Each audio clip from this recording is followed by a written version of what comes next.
Bismillahirrahmanirrahim. Alhamdulillahi rabbil alamin. Wal 'aqibatu lil muttaqin wa la 'udwana illa 'alal zalimin. Wa usalli wa usallimu 'alan nabiyil karim al-mab'uthi rahmatan lil alamin. Nabiyyina Muhammadin wa 'ala alihi wa ashabihi ajma'in.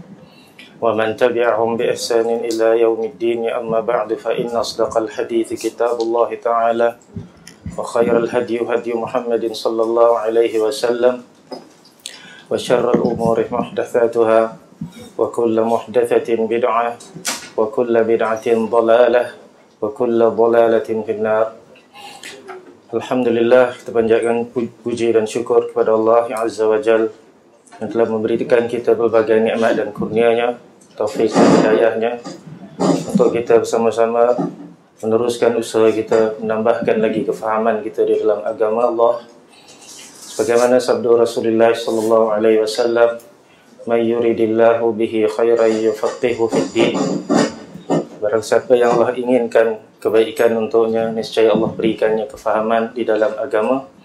Dan kefahaman di dalam agama ini tidak datang dengan bercita-cita dan khayalan semata, tapi perlulah kita berusaha bersungguh-sungguh mencari ilmu daripada ahlinya di majlis-majlis ilmu, daripada sumbernya Alkitab dan As-Sunnah dan fahaman sahabat, tabi'in dan salafus salihin.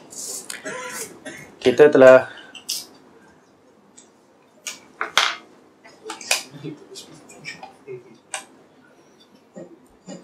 akan sambung hadis yang terakhir dalam bab al-masajid, yaitu hadis yang ke-250 mengikut kiraan kitab saya, 261 51. Berkata pengarang kitab Al-Imam Al-Hafiz Ibn Hajar Al-Asqalani rahimahullahu ta'ala, wa an Abi Qatadah radhiyallahu anhu qala qala Rasulullah sallallahu alaihi wasallam, idza dakhala ahadukumul masjid fala yajlis hatta yusalli rak'atain, muttafaqun alaih. Yang mana artinya, dan dari Abu Qatadah radhiyallahu anhu dia berkata, Rasulullah sallallahu alaihi wasallam telah bersabda, apabila seorang daripada kamu masuk ke masjid, maka janganlah dia duduk sehinggalah dia solat 2 rakaat, muttafaqun alaih.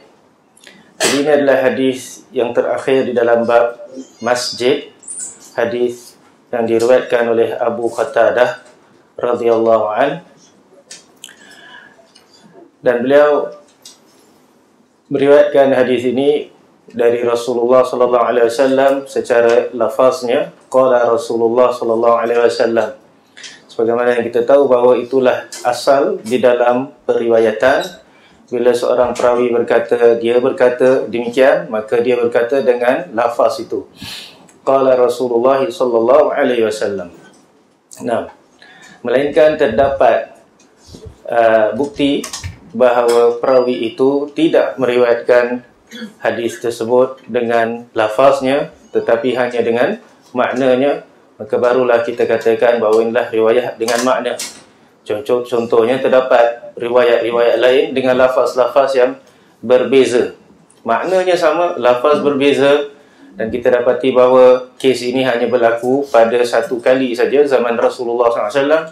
Terdapat beberapa riwayat dan kita dapati bahawa lafaz-lafaznya berbeza, maka ketika itu kita tahu bahawa lafaznya adalah ataupun hadis ini diriwayatkan dengan makna, dan dibolehkan kita meriwayatkan secara makna bukan dengan lafaz, sebagaimana yang disebutkan oleh para ulama dalam mustalah hadis. Tetapi ada syaratnya. Pertama adalah apabila seorang itu meriwayatkan dengan makna, hendaklah dia alim tentang maknanya. Pertama sekali, sebelum itu hendaklah dia faham, dia tahu bahasa.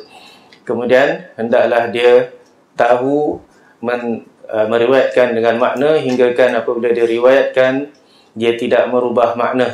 Itu syarat yang sangat penting, iaitu alim, iaitu faqih, tahu makna hadis tersebut.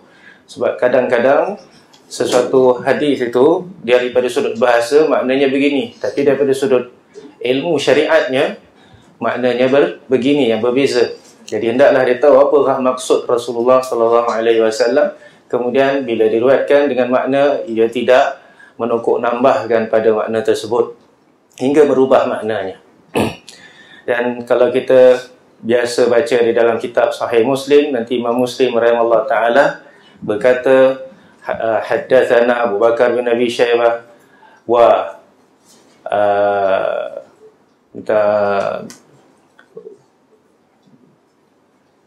dan beberapa guru lagi, 2-3 guru daripada Imam Muslim. Lepas tu dia akan kata wal lafzu li ibni Abi Syaibah, contohnya wal lafzu li ibni Abi Syaibah. Jadi dia akan pinpoint kan bahawa lafaz hadis ini adalah milik jalur salah seorang daripada gurunya, bukan yang lagi dua.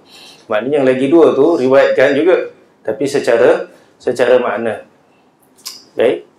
Jadi ini antara bukti bahawa para ulama dari dulu lagi membenarkan kita meriwayatkan secara makna.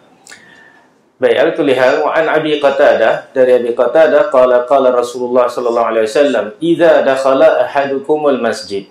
Idza, apabila seorang daripada kamu masuk ke masjid. Jadi dakhala ahadukumul masjid, tak ada perlu kita gunakan ilal masjid atau dakhala fil masjidi, tak payah. Terus kita kata idza dakhala ahadukumul masjidah. Boleh di dalam bahasa Arab masuk masjid terus, tak payah nak kata masuk ke masjid, masuk dalam masjid, tak perlu. Baik, seorang daripada kamu menunjukkan kepada keumuman ahadukum, ahad satu orang, salah seorang daripada kamu, maknanya kamu wahai orang-orang Islam. Walaupun yang di hadapan Nabi sallallahu alaihi wasallam siapa mereka? Para sahabat ridwanullahi alaihim ajma'in. Tapi adakah perintah ini, hadis ini hukumnya khas bagi sahabat saja? Jawabnya tidak. Lafaz untuk sahabat atau perintah untuk sahabat, larangan kepada sahabat ni asalnya umum kepada umat seluruhnya hingga akhir zaman. Di mana juga mereka berada, bila juga mereka berada. Nah, itu asalnya. Mana-mana tempat ada masjid, bila dia masuk, siapa juga dia, maka hendaklah dilakukan hal demikian, atau jangan dia lakukan hal demikian. Jadi inilah jumlah syartiyah, jumlah ataupun ayat yang berbentuk syarat. Dan setiap ayat dengan iza nanti dia akan datang dengan fa, maka. Jadi lepas itu, lepas fa tu, itulah hukum taklifiyah. Hukum taklifinya, iaitu hukum membebankan seseorang itu. Apa dia boleh buat, apa yang dia tak boleh buat, atau apa dia mesti buat, apa dia jangan buat. Di sini adalah larangan. Fala yajlis. Lam dekat sini adalah nahiyah, lam larangan. Dan asal larangan apa hukumnya? Haram ataupun makruh. Asal hukumnya haram. Setiap larangan asalnya haram sampailah ada dalil yang menunjukkan makruh. Fala yajlis. Jadi hukum taklifinya adalah jangan duduk. Jadi nak syarah juga apa makna duduk? Duduk lawan diri. Itu dia. Baik. Fala yajlis. Apa style duduk? Duduk atas kerusi, duduk atas tanah, duduk macam dalam tasyahud, duduk bersila. Macam-macam duduk, semua masuk ke dalam yajlis. Nah, fala yajlis. Apa juga duduk. Yang penting, jangan duduk. Nah. Okey. Adakah baring masuk dalam duduk? Nanti kita tengok. Fala yajlis. Kalau dia baring masuk tak dalam larangan. Fala yajlis, janganlah dia duduk hatta yusalli rak'atain. Oh, hatta ada dekat situ apa? Sehingga. Jadi bila ada sehingga, maknanya larangan tadi itu ada syarat juga. Ataupun ada ghayah. Yang betulnya ada ghayah, maknanya ada tempoh. Larangan ini bertempoh, berkuat kuasa pada masa tertentu. Bila tu? Sampailah dia dah solat rakaat. Lepas dia solat 2 rakaat, maka larangan tadi dah tamat. Dia dah boleh duduk. Tak mengapa. Kalau tidak, dia masih terkena larangan tersebut. Kalau dia beriman kepada Allah dan hari akhirat, hendaklah dia taat larangan Nabi SAW. Maknanya dia jangan duduk. Hatta yusalliya rak'atain. Jadi ya baris atas, tahu bahasa Arab tahu kenapa ada an mudmarah dekat situ. Hatta yusalliya rak'atain. Solat semua orang tahu rak'atain, 2 rakaat. Adakah orang cuma buat 2 rukuk saja, rakaatain asalnya apa maknanya? 2 rukuk.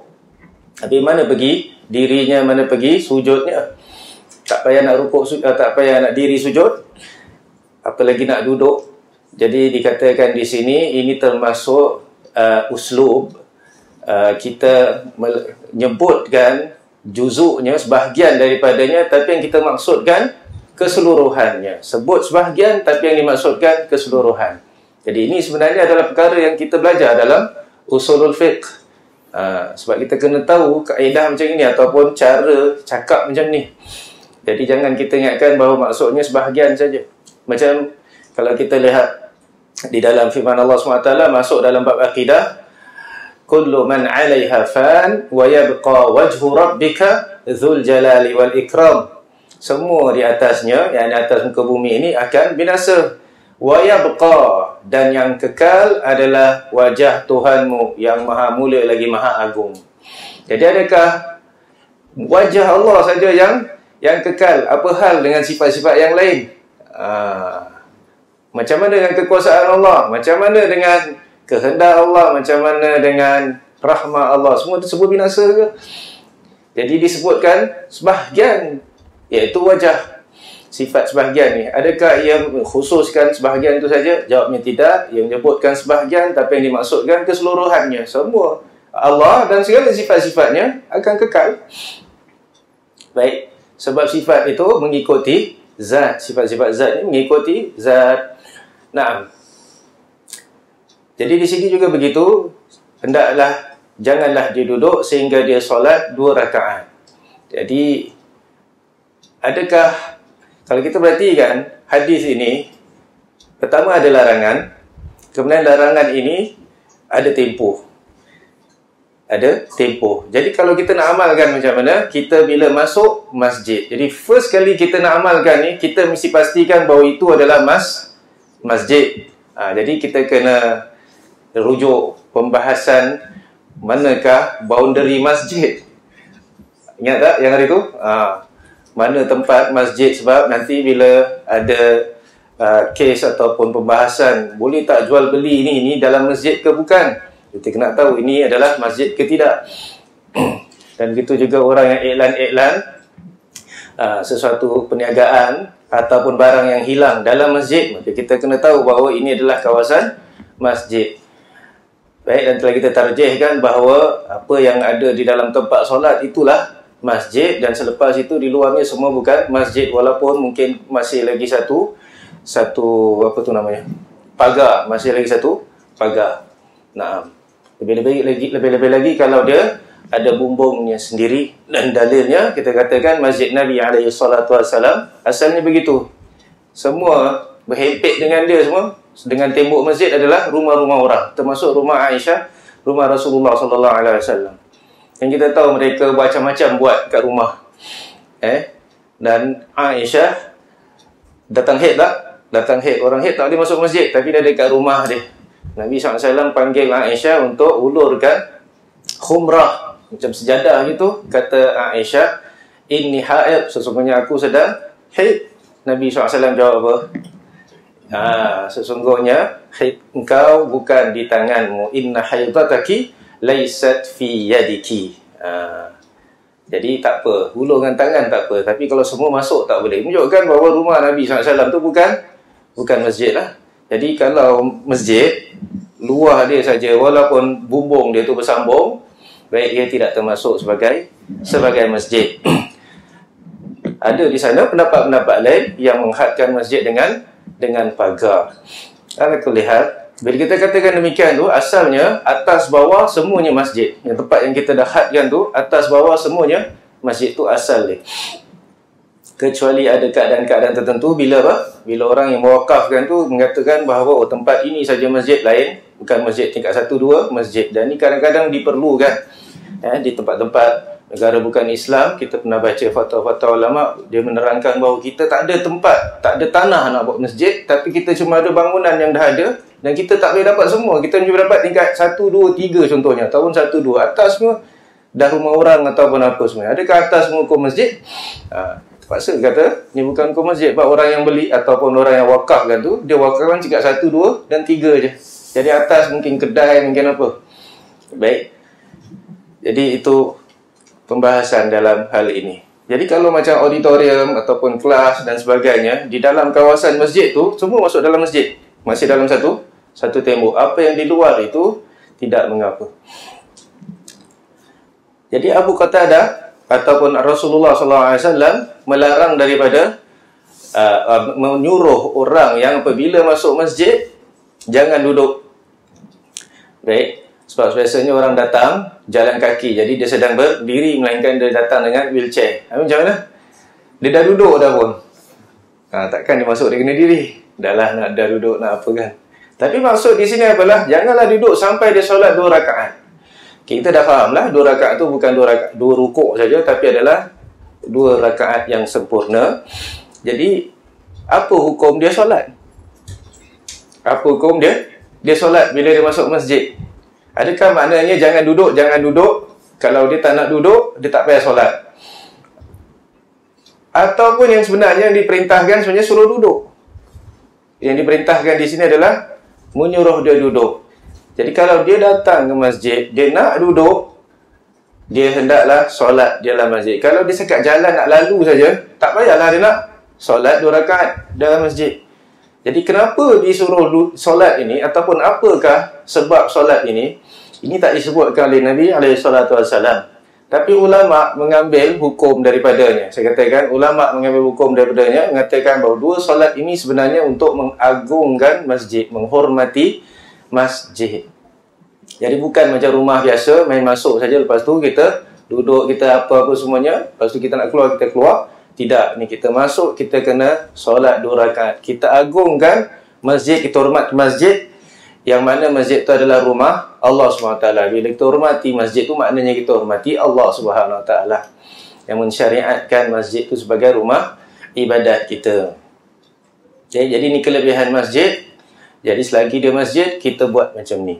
Dan tak kira apa waktu. Nabi SAW tidak meletakkan mana-mana waktu yang tak boleh kita solat 2 rakaat ini. Tak ada Baik, satu lagi perkara adalah hatta yusalli raka'atain, 2 rakaat.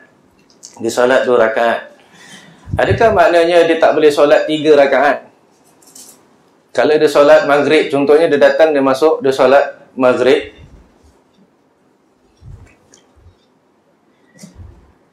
Bateri tak weak. Kalau dia datang, dia solat maghrib, salah tak? Ke dia mesti solat 2 rakaat saja? Kalau dia datang, dia solat isyak. Nabi kata, janganlah dia duduk sampailah dia solat 2 rakaat. Sekarang dia dah solat 4 rakaat. Boleh ke tak boleh? Boleh. 3 rakaat boleh? 2 rakaat boleh. Jadi tak ada mafhumnya. Sebab Nabi tak kata tak boleh 3, tak boleh 4. Nabi cuma kata 2 rakaat. Jadi 2 boleh, 3 boleh, 4 boleh. Kalau dia nak solat banyak-banyak rakaat pun tak apalah. Kalau dia nak. Jadi isunya sekarang, kalau lebih tak apa. Isunya kalau kurang daripada 2 rakaat. Ada tak solat kurang daripada 2 rakaat? Solat 1 rakaat. Solat witir. Boleh tak dia datang solat 1 rakaat saja? Ini masalah.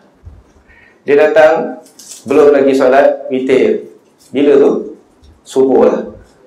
Datang subuh. Dekat lagi sikit lagi nak azan. Boleh tak dia terus solat 1 rakaat witir? Nabi kata jangan dia duduk sampai dia solat 2 rakaat. Dia baru solat 1, lagi 1 mana? Tak, itu dah tentu lah. Kalau 3 rakaat tak ada hal. Boleh tak dia solat 1 rakaat? Kalau ikut hadis ni tak boleh.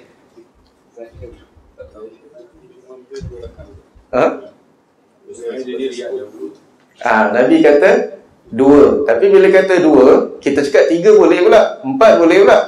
Tapi 1 tak boleh. 2 tu minimum. Jadi itu diperselisihkan. Kalau lebih daripada 2, ulama sepakat boleh. 3 boleh, 4 boleh. Tapi kalau kurang daripada 2, sebab lafaznya 2 rakaat, dan ada satu solat, iaitu solat witir 1 rakaat saja, Baik, jadi di sini ramai yang tidak membenarkannya. Jadi yang selamat adalah kita tidak solat 1 rakaat, kita buat 3 rakaat. 3 rakaat terus pun boleh, 2-1 pun lagi bagus. Nah, jadi berkata Imam As-San'ani rahimahullah ta'ala, hadis ini muttafaqun alaih, dikeluarkan oleh Bukhari dan Muslim. Imam Bukhari keluarkan daripada 2 tempat. Dan satu faedah, kata Ibnu Hajar Al-Asqalani, hadis ini ada sebab.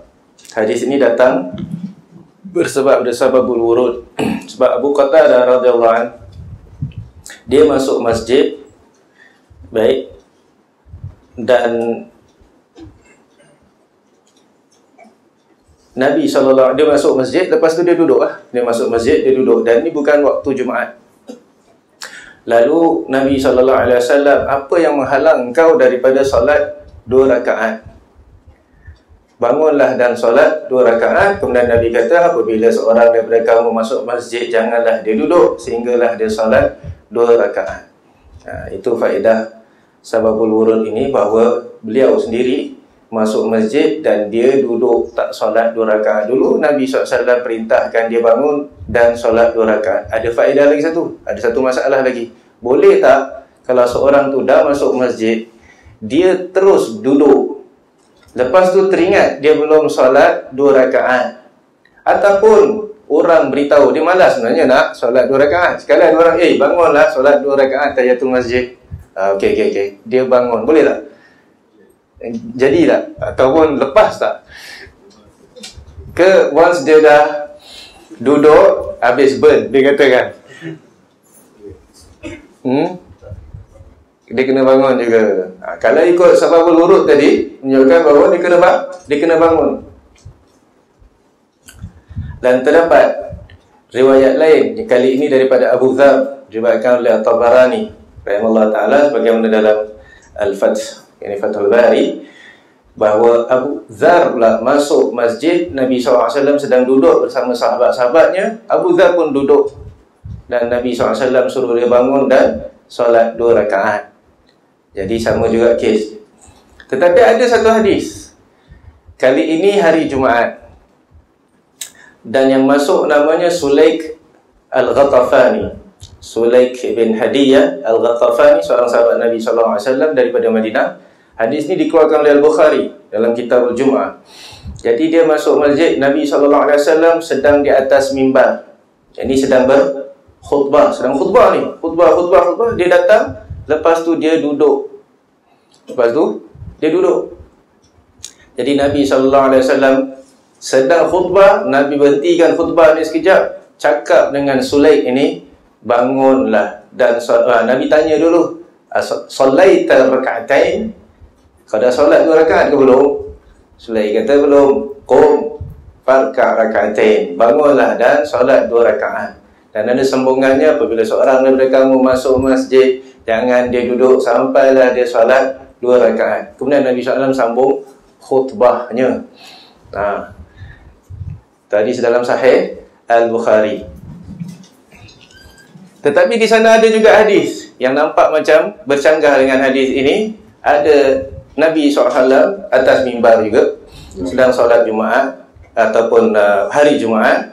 Ada orang, dia langkah bahu orang, langkah bahu orang pergi ke depan, bukan pergi ke belakang, pergi ke depan. Kalau pergi ke belakang biasanya darurat lah, nak pergi toilet ke nak apa, ni nak pergi depan, cari tempat kosong kat depan. Dan dia datang lambat sebab orang semua sedang dengar khutbah.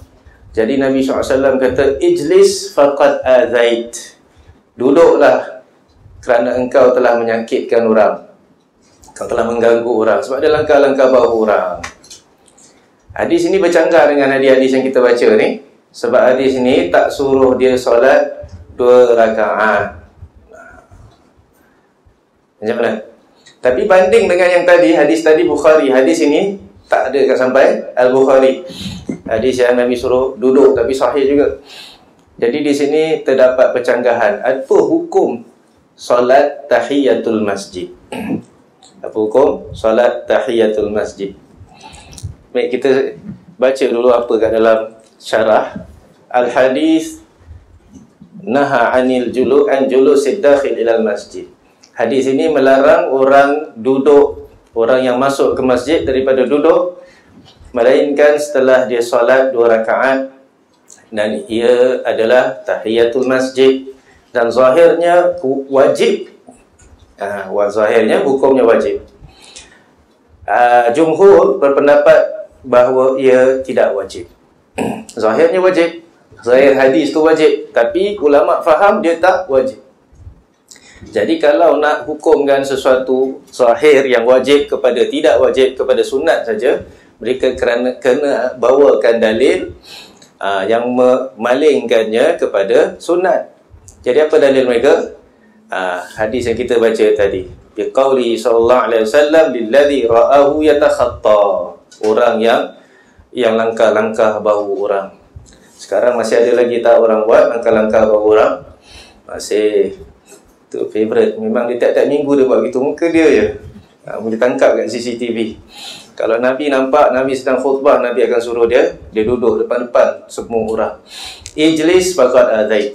Duduklah sebab kau telah mengganggu orang. Jadi apa isu dia? Isu dia adalah Nabi tak perintahkan orang itu untuk solat 2 rakaat. Walam ya'muru bi solatihima. Jadi itu satu dalil bagi jumhur yang berkata jumhur dekat sini 4 mazhab. 4 mazhab kata sunat tahiyatul masjid. Kita nak sambung lagi? Ataupun apa jawapan orang yang kata wajib? Ataupun mungkin orang kalau nak jawab, apa orang nak jawab?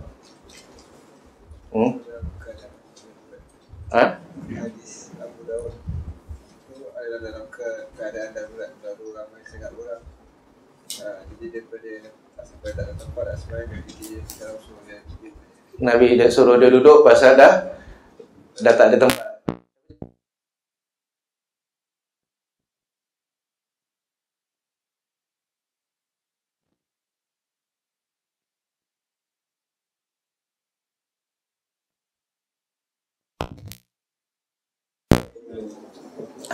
Mungkin orang tu kat belakang dah solat 2 rakaat, lepas tu dia pergi depan. Sebab hadis Sulaik Ghatafan ni, Nabi tanya dulu, kau dah solat ke belum? Dia kata belum. Duduk. Solat 2 rakaat baru duduk. Tapi orang ni Nabi tak tanya, Nabi suruh duduk je. Kau dah mengganggu orang. Kemungkinan Nabi dah nampak dia solat kat belakang, lepas tu dia masuk cari tempat kat depan. Itu satu jawapan. Yang lain daripada itu, daripada sudut kesahihan hadis Sulaik Ghatafan ni yang suruh bangun solat 2 rakaat lagi kuat dalam Sahih Al-Bukhari banding dengan yang ini. Dan juga mungkin apa yang saya cakap, bahawa tempat tu sedang sempit. Kalau dia solat makin dia ganggu orang, jadi gugurlah solat 2 rakaat itu daripadanya. Aku lihat yang lebih jelas adalah menunjukkan kewajiban solat tahiyatul masjid ini. Kalau kita tengok, nampak macam wajib. Tapi jumhur ada dalil lagi satu. Kita lihat dalam kitab bahawa Nabi SAW berkata kepada orang yang diajarkan rukun-rukun Islam yang 5 tu, Nabi dah ajarkan dia. Dia kata apa? Ada tak lain yang wajib atasku? Solat 5 waktu kan? Jadi dia kata apa? Nabi kata apa? Tak ada. Melainkan kalau kau nak buat yang sunnah. Itu hadis dalam Sahih Muslim, dalam Kitabul Iman. Jadi orang tu pun kata, la azidu alaiha, aku takkan tambahkan lagi atas. Jadi Nabi pun kata, aflaha in sadaq, berjayalah dia jika dia benar. Bahkan dalam riwayat mengatakan bahawa dia benar. Ada riwayat mengatakan bahawa dia termasuk ahli syurga. Jadi menunjukkan bahawa solat yang wajib cuma 5 je.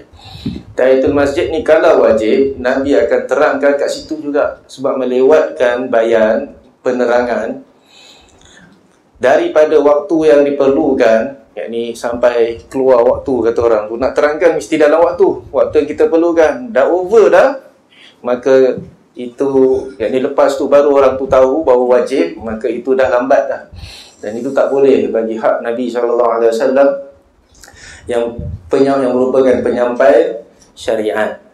Jadi oleh kerana Nabi tak terangkan solat tahiyatul masjid ni wajib, maka tidak wajib. Jadi ini adalah dalil-dalil jumhur. Dan inilah juga dalil jumhur bila mengatakan bahawa solat witir itu tidak tidak wajib sebab Nabi tak ajar solat witir. Ini rad pula pada mazhab Hanafi. Pak Hanafi kata solat witir itu wajib. Jadi apa kita nak buat ni? Mana satu yang betul ni? Ni je tak habis. Tahiyatul masjid tu wajib ke tidak? Siapa yang mengatakan dia wajib? Zahiriyah, na'am. Ia dinukilkan daripada ulama-ulama Zahiri.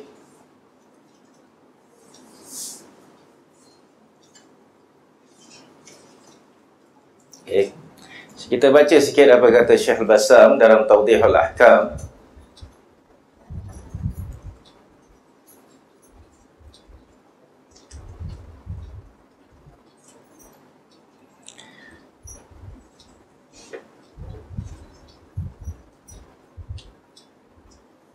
Beliau berkata bahawa jumhur memang kata dia sunat dan Zahiriyah kata dia wajib, tetapi didapati bahawa Ibn Hazm menafikan hal demikian.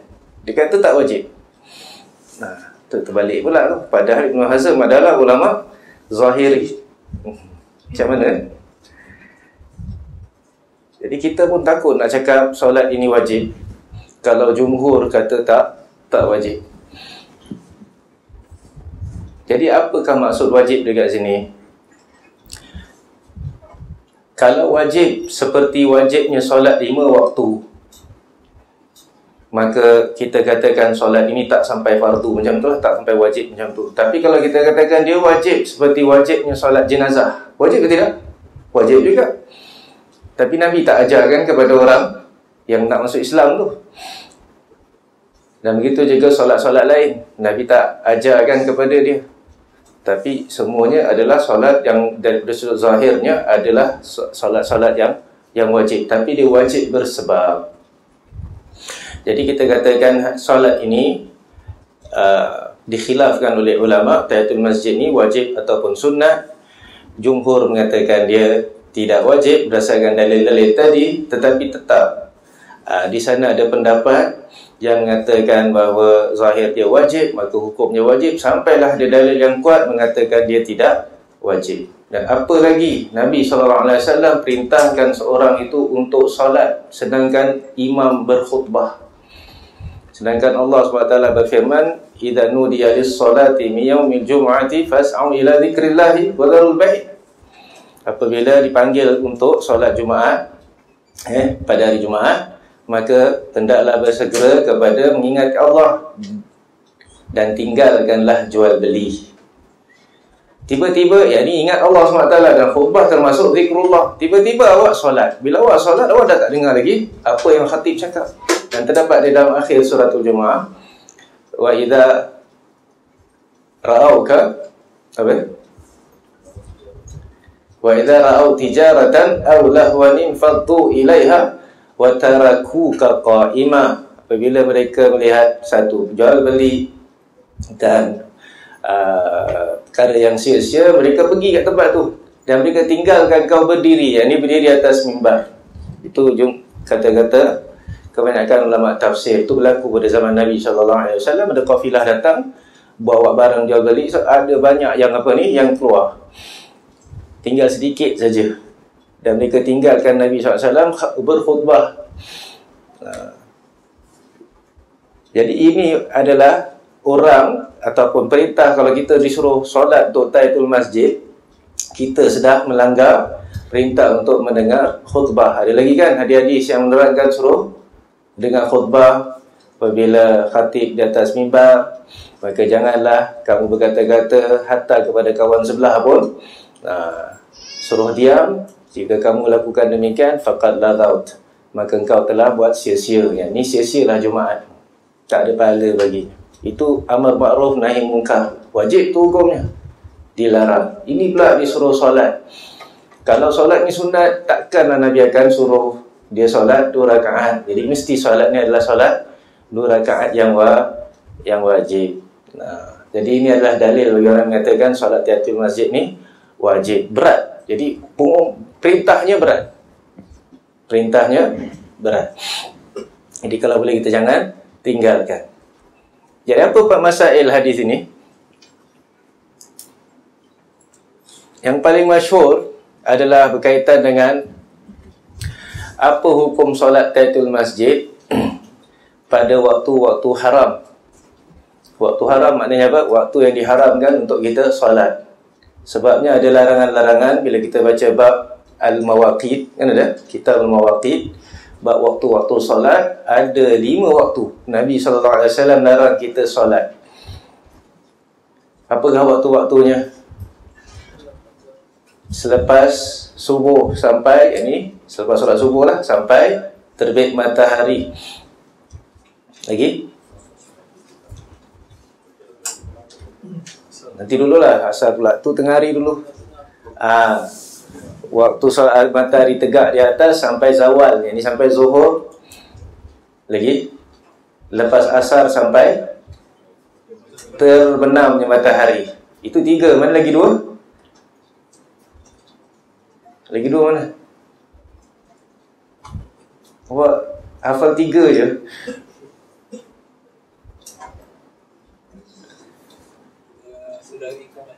Sudah iqamat tak? Itu suruh solat tu, bukan suruh jangan solat. Jangan solat sunat je, pergi solat dengan imam. Ni tak boleh solat terus. 3 yang hafal, 5 tak boleh hafal. Belum 50 lah. Ada lagi 2. Sebelum tu lah matahari. Betul-betul matahari dekat mana? Yang subuh tu, waktu matahari dah tegak.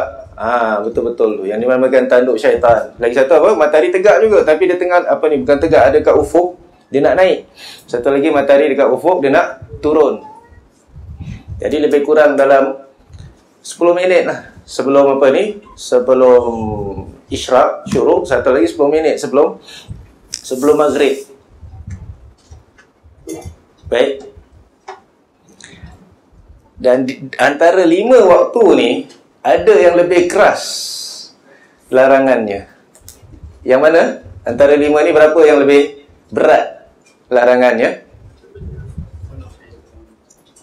Berapa dulu? 2 ke 3? 2, 3. 3, okey, 3. Mana satu? Zuhur. Lagi yang matahari. 10 minit sebelum nak dekat maghrib. Cantik. Itu 3 lagi berat. Yang lagi 2 tu sebenarnya yang itu pun masuk, tapi dia kita katakan adalah waktu yang lebih panjang, iaitu lepas solat subuh ni. Mungkin orang solat subuh fast game 2 rakaat baru 5 minit, 10 minit, betul tak? Lepas tu dia boleh solat sunat tak?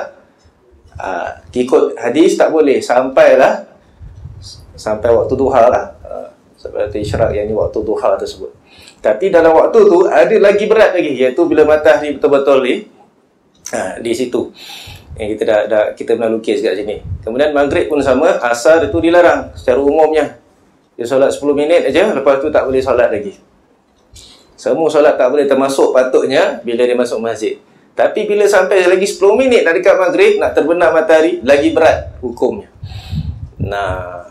Ingat tak hadis Abu Sa'id Al-Khudri, beberapa hadis yang lain berkaitan hal ini. Jadi ada 3 waktu yang sangat berat. Sebab apa? Okey, jadi itu umum. Nabi SAW larang apa juga solat. Larang apa juga solat pada waktu-waktu itu. Kemudian hadis ini, hadis Abu Qatadah ni, juga hadis umum. Nabi perintahkan untuk solat 2 rakaat. Bila-bila waktu juga. Jadi sekarang kita ada apa? Bila ni untuk orang masuk masjid lah. Kita ada 2 keumuman dekat sini. Dua-dua umum. Jadi kalau dua-dua umum, macam mana nak amalkan? Kalau kita amalkan satu, kita mesti tinggalkan satu. Siapa kita nak buat? Ni menguji kita ni sebenarnya. Macam kita boleh kena perintah dengan 2 umum? Selalu ada satu umum, satu khusus. Okey juga. Jadi kita tak nak, kita mesti cari satu pengkhusus. Salah satu mesti mengkhususkan yang satu.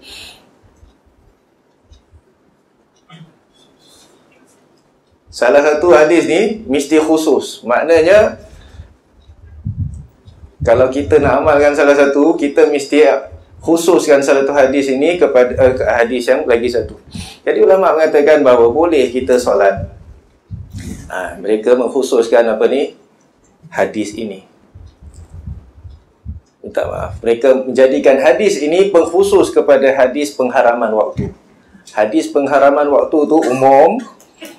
Baik, hadis ini pun umum, tapi hadis ini mengkhususkan hadis pengharaman waktu, di mana kalau dia masuk masjid, walaupun pada waktu larangan, dia boleh solat. Okey? Walaupun pada waktu larangan, dia boleh solat. Lagi satu pula kata apa? Terbalik. Dia jadikan hadis kita ni umum, dia jadikan hadis haram solat ni khusus. Dia kata apa? Solat aja. Bila masuk je masjid, solat. Tetapi bila waktu haram, dia pakai ni pengkhusus. Bila waktu haram aja, jangan solat.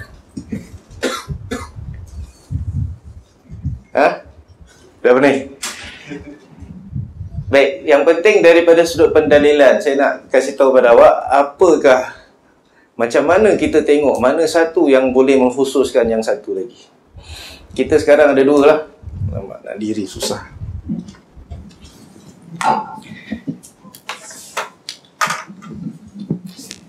Dua-dua umum, iaitu solat tahiyatul masjid. Ini satu. Dan kita ada satu umum, suruh waktu larangan. Kita dah terangkan macam mana ulama mengkhususkan. Yang mengkhususkan sama ada ni mengkhususkan ni, ataupun waktu larangan mengkhususkannya. Boleh. Tapi mana satu kita nak mengkhususkan? Jadi kalau kita nak mengkhususkan, kita kena lihat keumuman hadis ini. Kita lihat keumuman hadis ini. Kita cek, ada tak mana-mana point ataupun waktu atau dalil bahawa hadis ini pernah dikhususkan. Bahawa hadis ini pernah dikhususkan. Baik, kita perhatikan waktu larangan, ada tak pengkhususannya? Ada dalil tak bahawa ia pernah dikhususkan oleh syariat? Nabi ke khususkan? Ada ke tidak? Sekarang waktu haram lepas asar. Awak dah solat asar, tapi awak nak solat lagi. Syariat kata boleh. Ada tak dalil? Mana? Nabi sendiri solat lepas asar. Itu dia. Nabi solat lepas asar. Ingat tak? Hadis Ummu Salamah. Nabi solat lepas asar. Nabi kata apa ni? Ni qadha lah. Qadha ba'diyah zuhur. Jadi ini larangan, ni umum. Sekarang dah ada pengkhususannya. Apa lagi? Lepas subuh pula. Dah solat subuh. Sahabat salat 2 rakaat, qada apa? Qada qabliyah pula, qabliyah fajar. Depan Nabi SAW. Nabi tanya apa kau buat? Dia kata aku solat qada qabliyah. Nabi diam. Okey. Jadi kalau ada jenazah, kalau ada gerhana, kalau yang kita dapati dah satu pun dah cukup lah. Tapi yang penting hadza dia dah jadi maksus, yang telah dikhususkan. Ada dalil, dia ada kes benar dikhususkan. Maksus ini dia tak sekuat, tak sepower yang tak pernah masuk pengkhususan. Jadi kita lihat ni pula, betul ke? Salat tahiyatul masjid, pernah tak awak jumpa dalil Nabi kata, atau Nabi apa jugalah dalil bahawa orang masuk masjid tak payah solat? Paling kuat yang tadi tu, hadis dalam kitab tadi tu, duduklah kerana engkau telah menyakiti orang. Telah menyakiti orang. Tapi telah kita terangkan ada kemungkinan dekat situ. Kalau ada kemungkinan, dia dah tak kuat lagi sebagai pengkhususan. Yang ini semua tak ada kemungkinan. Jadi adalah kemungkinan, tapi kemungkinan dia ada ihtimal, adalah ihtimal yang kira-kira 50-50. Jadi adanya ihtimal, kemungkinan ni saqata bihil istidlal, maka gugurlah berdalil dengan hadis tu. Jadi cari lagi, tak jumpa mana-mana time. Hatta hari Jumaat pun Nabi suruh solat tahiyatul masjid. Jadi di sini kita ada dua umum. Satu umum yang dikhususkan, satu umum yang tak masuk pengkhususan. Jadi kita rajihkan apa ni? Kita khususkan solat tahiyatul masjid ni dengan am yang makhsus. Jadi boleh solat tahiyatul masjid pada waktu-waktu yang haram. Okey? Boleh solat tahiyatul masjid pada waktu-waktu yang haram. Sebab solat lain boleh, solat tawaf. Orang masuk lepas asar, dia boleh tak solat sunat tawaf? Umrah Mekah. Jadi banyak pengkhususan kan? Jadi tetapi waktu larangan ni ada dua jenis. Satu yang ringan, satu yang berat. Jadi kata ulama, macam mana pun kita tetap beratkan yang berat. Sebab di situ ada larangan yang keras daripada kita solat 3 waktu ini. Tempat tanduk syaitan, lepas tu ada apanya, tempat waktunya api neraka ditiup, iaitu waktu zawal tu. Jadi ni 3 kata ulama tetap tak boleh. Tapi Imam Syafi'i rahimahullah ta'ala, mazhab Syafi'i, dia kata 5 waktu boleh. Jadi mereka katakan ni sebagai solat bersebab, zawatul asbab.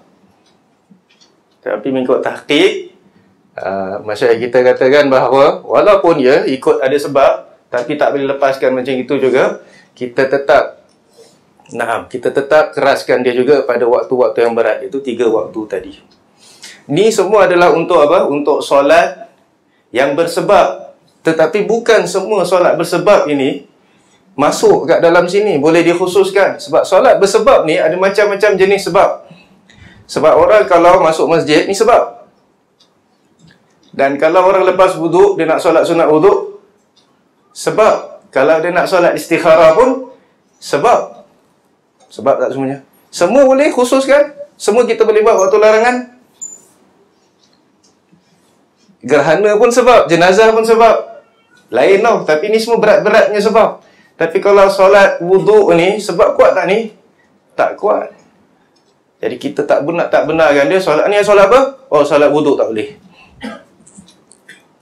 Ni solat apa? Solat duha. Solat duha memanglah tak waktu larangan. Tak. Maksudnya ni solat apa? Solat yang macam ni, fardu kifayah ni, ataupun yang tertentu ni, ni dah ada dalil lah. Jadi kita benarkan. Selain daripada itu, kita tak benarkan. Jadi ni yang rajih dalam masalah ini. Macam mana pun. Jadi kalau orang masuk masjid, datang macam masjid macam hari ni, kita mula lepas maghrib. Ni pun kita dah nampak juga. Jadi ada orang datang 10 minit, dia kena diri lah sampai muazzin azan. 10 minit dia diri. Tak apalah, dia tadi duduk lama agaknya, dah driving lama. Ada orang datang terus duduk. Ada orang tak masuk masjid, relax-relax dulu kat luar. Kalau ada rokok, isap dulu. Ada air minum dulu. 10 minit je pasal. Ada orang terus baring, dia tak duduk, dia tak solat. Jadi dia baring. Nah. Hari Jumaat. Nah. Datang sebelum azan. Hari Jumaat, kita punya hari Jumaat Kita punya hari Jumaat confirm 10 minit tu waktu yang dilarang.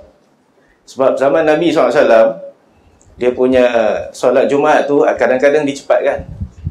Tapi kita punya tak ada. Kita punya waktu zuhur. Jadi kalau datang 10 minit sebelum tu, patutnya tak boleh solat, kena duduk. Nah. Macam mana? Jadi duduk. Lagi selamat. Ni. Hadis yang nyatakan kita Jumaat rumah solat sampai khatib keluar. Sampai khatib keluar. Dia solat lah sebagaimana yang dia suka sampai dia keluar. Ini lagi satu umum. Tapi khatib keluar bila? Khatib keluar ada 2 time. Satu dia keluar waktu zuhur betul. Satu dia keluar sebelum zuhur. Jadi confirm sebelum tu semua bukan waktu larangan. Jadi masih lagi ada dua kemungkinan. Kita tahu ada khilaf berkaitan dengan waktu Jumaat. Jumaat ni special. Boleh tak kita buat sebelum zuhur? Yang rajihnya boleh. Nanti akan datang masalah Jumaat. Satu lagi kita buat macam biasa, zuhur. Okay. Kalau kita buat zuhur, maknanya 10 minit sebelum tu adalah waktu larangan sebelum zawal. Jadi hadis tadi pun tak boleh jadi, hadis tadi pun tak boleh jadi dalil. Dia solat sampai khatib keluar, sebab kadang-kadang khatib keluar memang belum waktu larangan, tak kisah. Tetapi di sana ada yang mengatakan, bagaimana kita pernah terangkan dulu, bahawa ada beberapa hadis bahawa hari Jumaat dikecualikan, boleh solat, tak ada waktu larangan terus, sebab dia hari yang punya kelebihan dan sebagainya. Tapi hadis Nabi SAW, waktu zawal ini adalah waktu ditiupnya api neraka, jangan solat pada waktu tersebut. Larangannya sangat keras, jadi lebih didahulukan. Wallahu a'lam. Dari sudut pendalilan, lagi baik kita tinggalkan. Kita nak dekatkan diri pada Allah SWT. Kita tanya orang yang nak solat ni, apa dia nak dekatkan diri pada Allah SWT. Tapi dia boleh masuk benda yang haram, jadi baik dia jangan. Baik dia jangan. Naha salasun, ataupun 3 waktu naha Rasulullah SAW an nusalliya fihinna. Jelas tu 3 waktu Nabi larang kita solat padanya. Dan suruh jangan larang kita mengkuburkan atau mengemumikan jenazah kita. Ingat tak hadis tu? Jadi Nabi SAW dah ajak solat sunat, apa semuanya, macam-macam Nabi buat, qada, ba'diyah, qabliyah, apa semua. Tiba-tiba Nabi kata apa? 3 waktu jangan solat. Nabi larang kita solat. Maknanya apa? Waktu-waktu ni berat. Jadi kalau kita nak khususkan, kita nak gunakan kaedah ini, makhsus ni lemah berbanding dengan umum yang tetap umum, kita katakan ya, kita gunakan. Kemudian sebab dia mesti sebab yang berat. Lepas tu yang dikhususkan hanyalah waktu-waktu yang ringan. Waktu-waktu yang ringan. Dan bila kita perhatikan Nabi SAW solat qada, tapi kenapa dilarang? Takut orang suka solat sunat, dia solat lepas 2 rakaat, dia solat lagi 2 rakaat. So, dia tahu-tahu je dah sampai kepada waktu yang apa? Yang ekstrim, yang betul-betulnya berat. Iaitu matahari betul-betul dekat ujung. Jadi tu hikmahnya dilarang. Kita telah terangkan tentang masalah ini. Apa lagi tentang solat tahiyatul masjid ni? Ini sebenarnya banyak contohnya, iaitu tentang pembunuhan wanita yang murtad. Pembunuhan wanita yang murtad. Kita dapati bahawa jumhur ulama Maliki, Syafi'i, Hambali, mereka kata bahawa kalau seorang wanita murtad, dia dihukum apa? Bunuh. Dia dihukum bunuh. Boleh? Sebagaimana kalau orang lelaki murtad, dia pun dihukum bunuh. Dalil dia, man baddala dinahu faqtuluhu, hadis Ibn Mas'ud. Siapa yang mengubah agamanya, maka bunuhlah dia. Tapi mazhab Hanafi kata, kalau lelaki murtad, kita bunuh. Tapi kalau wanita murtad, kita tak bunuh. Tapi bukan tak maknanya kita kasih dia hadiah lah lagi. Tak. Dia dihukum. Apa juga hukuman takzir, penjara ke apa ke, tapi dia tak dibunuh. Dan apa dalil dia? Dia kata ada dalil lain. Nabi SAW larang kita bunuh wanita, bunuh anak-anak, kan? Dalam peperangan. Itu dalil dia. Jadi dia kata hadis ni umum, jangan bunuh wanita ni umum. Jumhur kata siapa yang mengubah agamanya murtad, dibunuh umum. Siapa juga masuk lelaki perempuan. Jadi ada 2 umum. Jadi masing-masing ambil satu umum. Tapi sebenarnya kita boleh katakan bahawa sebenarnya 2 umum ni, salah satu daripada keumuman ni lemah, iaitu dia adalah am makhsus. Yang mana satu? Umumnya mazhab Hanafi. Baik, kalau wanita murtad awak kata tak bunuh, ada tak dalil mana wanita buat sesuatu sekali dia kena bunuh? Syariat suruh dia bunuh. Kalau apa? Kalau dia berzina, dia dah menikah, dia berzina, betul tak? Suami tak balik-balik, asyik-asyik pergi jihad aja. Tak tahu jihad apalah kan? Atau pergi sampai 4 bulan, sampai 4 tahun. Ada kan? Tak balik-balik. Jadi dia pun zina dengan jiran sebelah, alhamdulillah. Kena tangkap, dia pun ngaku ke apa kan? Ada 4 saksi ke apa? Mazhab Hanafi pun kata dia kena bunuh. Jangan kata mazhab lain. Kalau wanita bunuh wanita atau wanita bunuh orang, dia marah punya marah, dia ambil pasu bunga kat luar tu, dia campak. Kena orang kat bawah sengaja nak bunuh. Macam, kena bunuh tak wanita ni? Kena bunuh. Tapi Nabi kata jangan bunuh wanita. Tapi Nabi sendiri pernah bunuh wanita yang bunuh orang. Dia bunuh wanita tu, bunuh orang dengan apa ni? Ada insiden ni, Nabi suruh bunuh penzina, suruh bunuh. Jadi menunjukkan bahawa pengumuman hadis jangan bunuh wanita itu adanya pengkhususan. Tetapi hadis siapa yang murtad dibunuh tak ada pengkhususan, jadi dia kekal umum. Jadi kita katakan wanita murtad pun kena bunuh. Dan dua-dua mazhab ni, mazhab Hanafi dengan mazhab Jumhur, tak ada hujah bagi orang-orang liberal yang mengatakan bahawa tak payah terus bunuh. Terus lelaki pun tak payah bunuh kalau lelaki murtad. Sebab dua-dua mazhab tidak benarkan orang tu bebas tukar agama. Bezanya satu tu kena bunuh, satu lagi tak kena bunuh, tapi kena hukum juga. Dia akan dipenjarakan, kata Abu Hanifah, sampai dia taubat. Itu je beza dia. Dan mereka tak akan laksanakan hukuman ini. Jadi kita tahu bahawa mereka ni sebenarnya cari khilaf, baik, untuk puaskan mazhab mereka, bukan kerana nak cari kebenaran. Jadi itulah pembahasan dalam masalah ini. Kita nak sambung tak lepas ni? Dah tak apa, kita dah masuk sampai akhir bab. Jadi kita berhenti di sinilah. Subhanakallahumma bihamdika asyhadu an la ilaha illa anta astaghfiruka wa atubu ilaik. Allahumma shalli ala nabiyyina Muhammad wa ala alihi wasallam. Assalamualaikum warahmatullahi wabarakatuh.